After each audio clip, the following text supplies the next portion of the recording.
Hello, this is Gilgamesh. I'm going to talk about something that, why did the Me Too movement happen? Okay, we have to go back. And essentially, this is where it really all starts. The whole Me Too thing. Why did Ronan Farrow come forward about Harvey Weinstein? Well, it starts here in 1992, when Mia Farrow had to take her and Woody Allen and Mia Farrow were never married. They were they had been dating, and they have one biological kid, Ronan Farrow, who, let's put it this way, looks exactly like Frank Sinatra. Probably because Mia Farrow, even though Mia Farrow and Frank Sinatra are divorced, they did hook up several times. So most likely, Ronan Farrow is actually Frank Sinatra's son, because you look at him, he looks exactly like Frank Sinatra, but on the birth certificate it does say Woody Allen's name. So for all accounts, Ronan is considered, So one day, Rowan's sick and Mia has to take him to the doctor, so she asked Woody to come. I think it's one of the few times Woody Allen ever actually stepped inside Mia Farrow's home in New York, asked her to watch their daughter while she took him to the doctor. So what happened was and then later when she came home, her daughter Dylan told her mother what her father had done. So she took her to the hospital. They did, in fact, confirm that she'd been molested, called the police, reported, did all the right things. Then when she went on the news and told, the prosecutor, of course, failed to do his job and prosecute Woody Allen for this. When Hollywood got word of this, they turned their back on her. They shunned her. They sided with Woody Allen. This is why I don't understand why she sides with these people. But yeah, and for years, they kept, Rowan literally said that he hated his father. That his father had molested, And there was a moment where Woody Allen's getting an Oscar and everybody celebrated. His daughter sees this, and this is when she decides to come forward and tell everybody what her father did to her. And this is why Ronan Farrow decided to become a journalist and go after Harvey Weinstein, the biggest predator in Hollywood, was because of this fucker, his father, what he did to his sister. And he was never held, and even the prosecutor goes, even if when Dylan told what her father did to her, the prosecutor who said he wishes he had decided to go forward and prosecuted Woody Allen for what he did, even if he hadn't won, he still would have brought to light what Woody Allen had done. He regrets not to do anything about it. Well, the consequence of that is Ronan Farrow targets Harvey Weinstein, the biggest film producer in fucking Hollywood, and we do have on video of him actually, in one case, actually raping a woman. And he didn't care, because he had his friends in Hollywood cover his ass, from Ben Affleck to Matt Damon. They literally called up an NBC affiliate who had the proof to end Harvey Weinstein, and told them, we're talking before Ronan Farrow came forward, and told him not to release the story. Brad Pitt, if you remember, he dated Gwyneth Paltrow. He decided, as a favor to Harvey Weinstein, sent his girlfriend, Gwyneth, to Harvey Weinstein. If you go watch her speech, you can probably find it on YouTube, of when she won the Oscar for Shakespeare in Love. Look at her body. She's shaking. Not because she couldn't believe she won. It's because when she had to thank Harvey Weinstein, she had to thank the man. And she did later come out and tell people that he raped her. Yes, you can believe Gwyneth Paltrow, because when you look at her body literally wanted to run away. She couldn't stand saying his name. And this is common of victims of sexual abuse, whether they're molested or actually raped. When they have to actually thank the person who raped them, it makes their bodies just, convulse like that. Yeah. Where they have to actually be polite to the person who violated them. Yeah. And so what happened was a bunch of because of this, and, it's like Rose McGowan.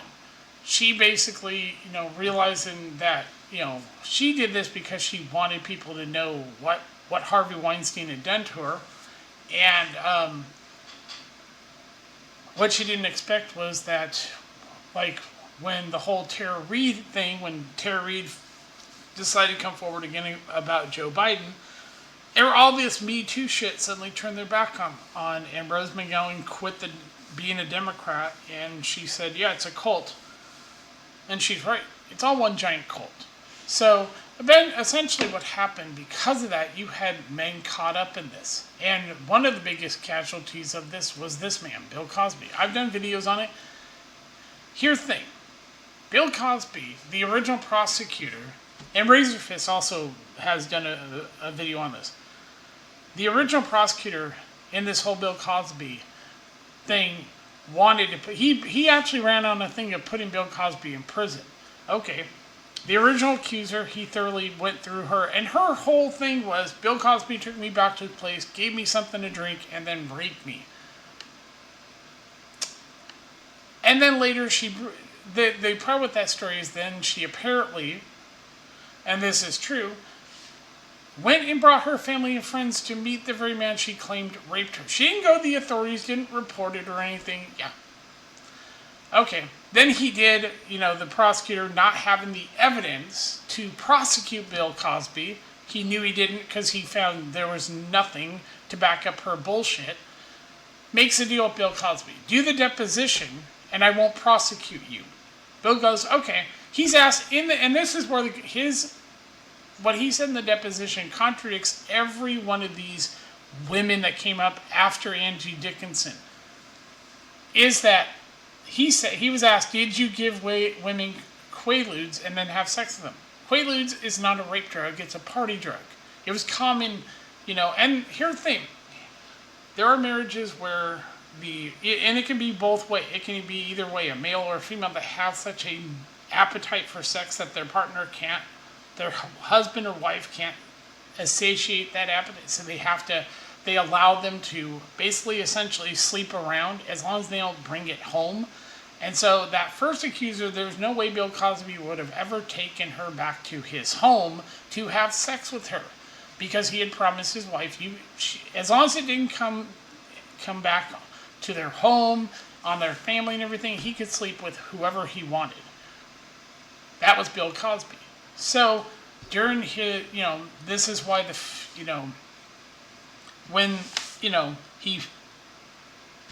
so this, and then you have Angie Dickinson, America's first skank hoe, basically was writing her tell-all book. Reason Bill Cosby's lawyers had to proofread it was because they wanted to make sure she didn't put in the false allegation in her book that Bill Cosby raped her. And how do we know this? Because during his first trial, was it led in a mistrial? And that should be where it all should end. Because the jurors couldn't convict Bill Cosby because they didn't have any evidence. No evidence against. So it should have been the end of it. Nope. They broke out the sealed deposition, which if they actually looked it over would have been the end of the case, because in it, Quaaludes are not the same thing as what these women claim, which all sound like they read it from the same script, which was, he gave me something to drink, I passed out. That's not what Bill Cosby was asked or even admitted to. Quaaludes are not the same thing as what these women were saying. That's how everyone should have realized that essentially he didn't do it. But nope. He goes through the trial, and the original prosecutor testified, didn't matter. Tom Mesereau actually got Angie Dickinson to admit on the stand that she fabricated the whole story to sell a book. And he said this, when Bill was convicted, he was actually shocked. He was shocked that he was convicted because they had proven his innocence. This is what I'm saying, when people say you're innocent until proven guilty, that's not always true. No, that doesn't mean shit. And Bill Cosby, perfect example. So when the Pennsylvania Supreme Court did the right thing and throughout his conviction, there was no case here. These were evil people wanted, and this was all done to cover up for Harvey Weinstein. And the same thing, Yeah. And same thing here with Aziz Ansari. See, he was accused of rape by a woman that he went on a one night stand with. And here's the thing is that this was in 2018.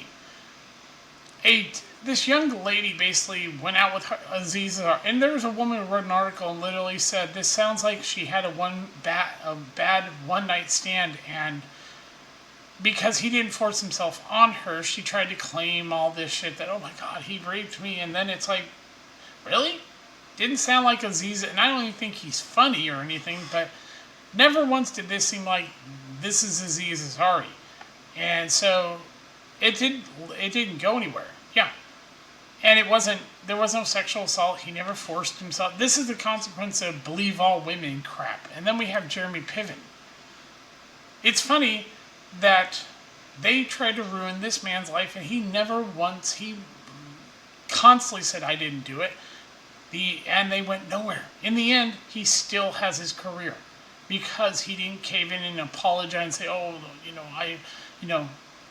yeah, he didn't, it's just, I'm bringing this up because goes to what we're currently seeing people going, oh, I'll get back to you're innocent until proven guilty. Here's another innocent man who was cleared in court. Yes, a jury. John Jarrett was accused of rape, and he went through a trial and was acquitted. Yeah, this was raping a woman in Sydney more than 40 years. That's what I'm talking about. This shit needs to be stopped. These innocent men are having their lives practically destroyed over lies. And going along with this, and I saw this on the Australian 60 Minutes, where this guy had stopped to help a woman whose vehicle broke down. And by the way, it was all on camera that he had stopped to help this woman, and then later she went to the police and claimed he raped her. He spent months in jail over this, and later when they looked at the actual surveillance footage, they realized nothing had happened. But he went on to, in this interview, to explain that because of what this woman did to him, he'll never stop to help another woman. Because he was always taught to help someone in need. He never thought once that him being a good Samaritan would end up with him being accused of a horrible crime. So he said, I will never stop to help another woman because of this. And it's not just famous people that get caught up in this. There's other people. Like Paul Nagass. He was a German foreign exchange student who he had one of those friends with benefits with this woman, Emma. And if you want to know the whole thing, Carl Benjamin on Sargon, he did the whole mattress girl saga. Essentially, she pressured him into doing her anally. That's what he did. He fucked her anally. He didn't like doing anal. He wasn't into that. And he told her, I'm not looking for a relationship or a girlfriend. He said, yeah. So they hooked up when they were wanting to have sex, and that was it. He fucked her anally, nothing of it, and then she told her friends later, and then they accused him, went on a rampage, accused him of rape, and essentially the university found no evidence to back up her claims, but instead of defending Paul Nagass, they allowed these women to just try to destroy his life, and essentially he sued Columbia University over this, and a judge initially dismissed the first.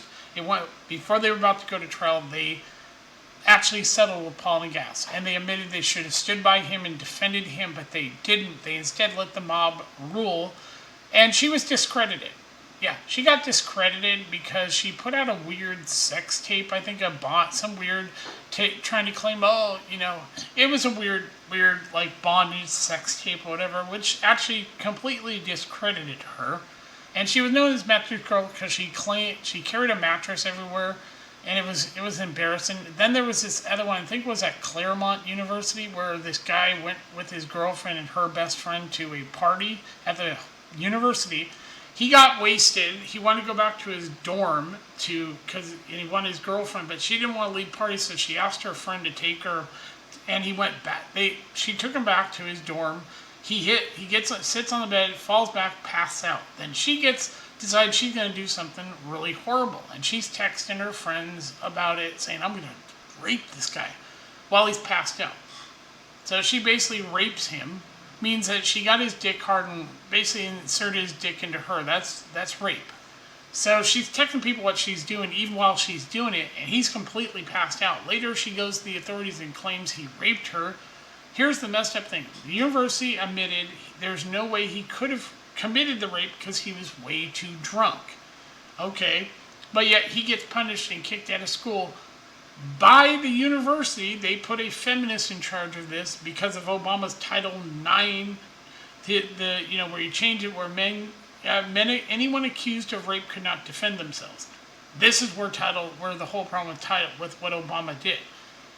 So essentially, this guy gets thrown out of college, and when his then girlfriend and all these other people came forward with all these text messages of what she did, the woman in charge said, I don't care if you have evidence that proves his innocence, he's still guilty, and wouldn't let him back in, wouldn't overrule, so he sued Claremont University, and he won in court because he had proven his innocence.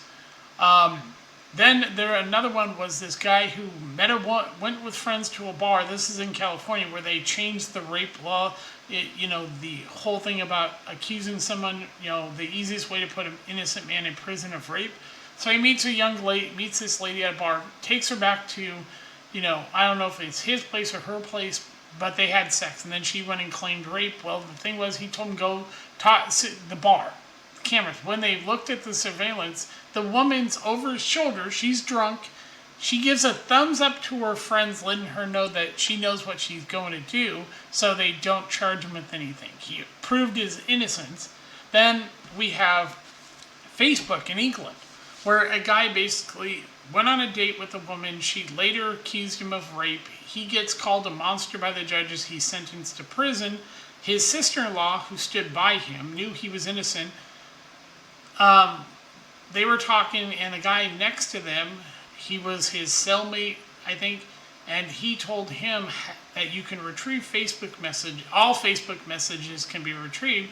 So he told his sister-in-law she was able to retrieve all of them, went to the judge and the prosecutor, showed them, and they were shocked. And they actually overturned his conviction, apologized for calling him, and went off on the police because they didn't bother to do their job thoroughly, and it showed that no, this guy did not rape her, that she had edited these communications to make it look like he had apologized for raping her, when he actually said was, I'm sorry, I'm not looking to get into a relationship right now because I just got out of a horrible one. So he was, and I think in England, there was this case of a woman who had done this where she accused a man of rape. Not just one, I think it was up to 5 men of rape. And the judge called her a predator, and I think he gave her literally a life sentence. Called her one of the most dangerous predators, and she got locked up in prison. This comes into, and then, of course, most people forget this, the innocent until proven guilty, that's why I said, is absolute horseshit. Because this went on for over a year. These guys had their lives wrecked over a woman who, and what's really messed up about this is that there were 2 strippers there. And the other stripper actually contradicted this woman and said, no, I never saw or heard any of that stuff. Heard her scream and any of that stuff. When the police looking into it, and the prosecutor, oh my God, that fucking piece of shit, he knew that these guys didn't do it. One of them even had an alibi of a cab driver. But when he tried to come forward, he was told, if you don't go, we'll lock you up. So when the police the detectives in this, not the police, but the detectives, were finally able to get this woman to admit that she had lied. So these guys basically were having their lives all because they came from well-off white families. That's why, So they were having their lives destroyed all over a lie. This why we're innocent until proven guilty shit doesn't hold up. Here's Scott Baio. To this day, Scott Baio is still talking about how he didn't do shit to Nicole Edgar. And she never proved it. Yeah. And she never showed any evidence or anything. And it's like with Megyn Kelly. She, and Scott Baio's on there when, they're talking about the whole Russell Brown thing. Megyn Kelly's trying to act like she's impartial when it came to Scott Baio, she brought on Nicole Eggert, but never, and he even revealed this, and I remember it because Megyn Kelly never once asked Scott Baio to come on and refute Nicole Eggert. So, yeah,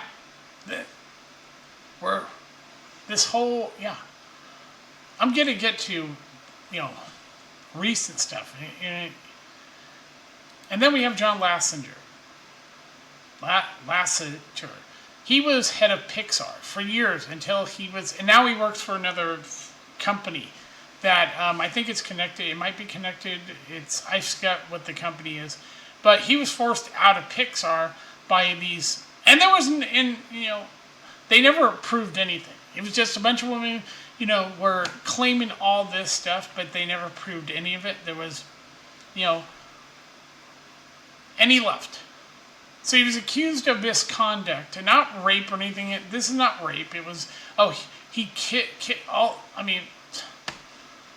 and yet they never proved anything, and he was forced out of the company. But he works for another company, and many of the people that worked at Pixar have left Pixar to go work for him. So, yeah, it's funny how they try to destroy him, and yet he's still here. Because, it's like Mel Gibson. Don't ever... Mel Gibson did apologize for calling the woman sugar tits, but I don't think he's ever apologized for saying the Jews run Hollywood, which they do. But here's the thing. This is the Me Too. And we've had many, many, many people, like I said, Aziz Ansari, his thing was a bad one-night stand. Chris Brown was accused of it. I don't think that went anywhere. Yeah. Yeah, he pled guilty to assaulting Rihanna. He admitted that he did, in fact, hit her, but he didn't do, Yeah, and this is the problem.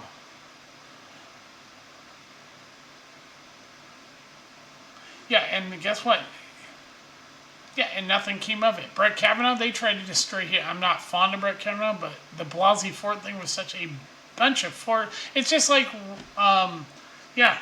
And of course, all the women in the Me Too thing stormed the Capitol building. Oh, they don't get prosecuted for literally holding politicians against their will, saying, And so Brett Kavanaugh's life they tried to ruin it. And same thing with Morgan Freeman. Most people forget Morgan Freeman had this done to him, but luckily nobody believed it. Yeah. 8 different women accused the one-time beloved film star, no, he's still beloved, of inappropriate behavior and harassment. They allege, but nothing came of it. Yeah, he's denied the claim, stating it was not right to equate horrific sexual assault with misplaced comments of humor. Yeah.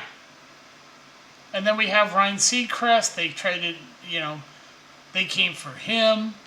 I don't care about Ben Affleck because there's actually a video of him actually what he did to this young lady on his lap. I mean, he's one that was protecting Harvey Weinstein, so he can fuck right off. James Franco, he sort of, closed down his school. Yeah. And basically somewhat apologized for his behavior. I don't know who this is, but he, I'm just, yeah. Then we have Dustin Hoffman. Nothing came of the Dustin. I remember this because he had an HBO series. I actually liked it. And it was working, I think, on the 2nd season. And then suddenly this shit came forward on him. And none of it was ever proven. Yeah, none of it was ever proven. This is what the Me Too thing did. They went after innocent men. Anybody. They try to ruin their life. He lost, HBO canceled the show and everything. And it was a very popular show, by the way. And yet he still has a career. Because he denied it and they never proved it. Yeah. And like I said, I've already talked about him. Yeah. And what we get from this is what we're seeing now. And we get Danny Masterson.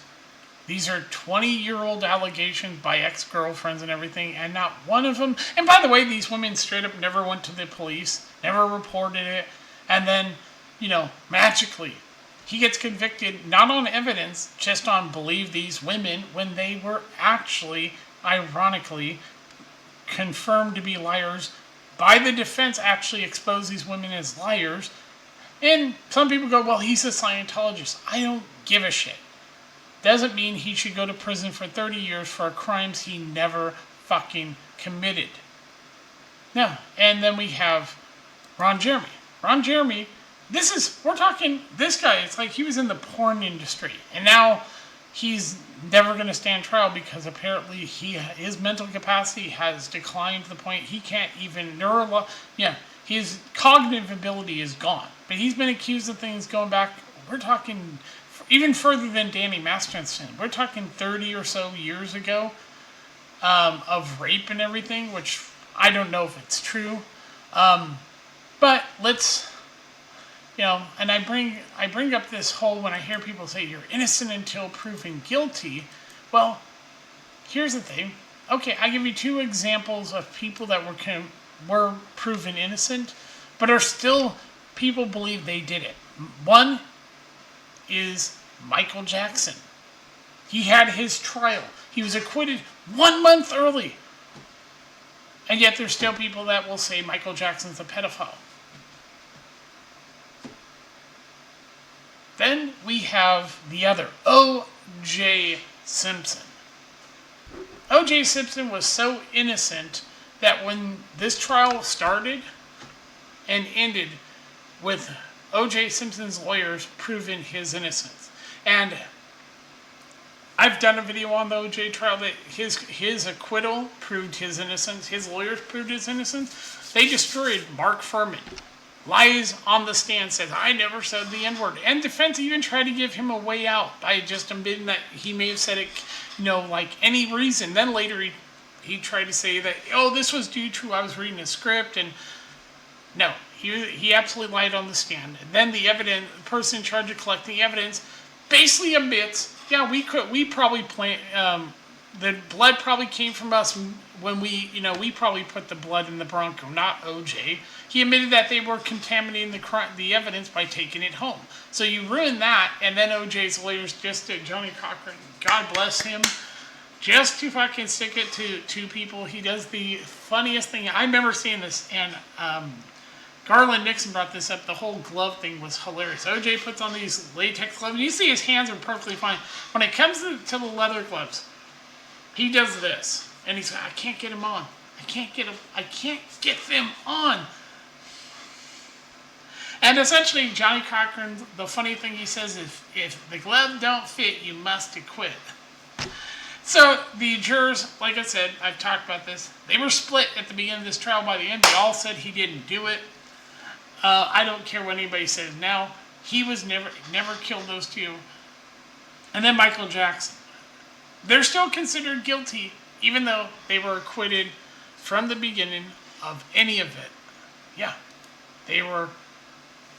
So yeah, this Me Too shit. See, we need to change the laws. Women should not be able to come out and say, "Oh, this happened, he raped me, da da da." And like I said, this you could trace back to '92, and he did do what he was accused of. Bryan Singer, absolutely. He wasn't, and Kevin Spacey, Kevin Spacey absolutely did do it. And here's the thing. Everyone is victims as they're about to go to trial, all suddenly die. Yeah. Thanks, Clintons. Yeah, they protect her. And plus, he was at Harvey Weinstein. Both those men went to Harvey Weinstein. I mean, not Harvey, but Epstein's Lolita. Which, in the book, Lolita's, I think, a 13-year-old. So she's hit puberty. Jeffrey Epstein was a child molester, not a pedophile. But, yeah. So, I just wanted to bring this up because the whole thing of you're innocent until proven guilty, even when you're proven not guilty, you're still guilty. So, it doesn't matter. When you're accused of something like this, it doesn't matter. If you prove your innocence, or they can't prove. It's the whole thing of believe all women is horseshit. And this is why Russell Brand, why people are having, suddenly all the people, I remember when people went, OJ did it, and they'll still say, some of the same people think, oh, Russell Brand's innocent, will say, what about OJ Simpson? Oh, he's definitely guilty of murder, but he was acquitted. You can't have it both ways. Either OJ being acquitted of murder means he's innocent, same with Michael Jackson, or you can't, no, if you believe innocent until proven guilty, and when acquitted means that they're innocent, then you have to let it go.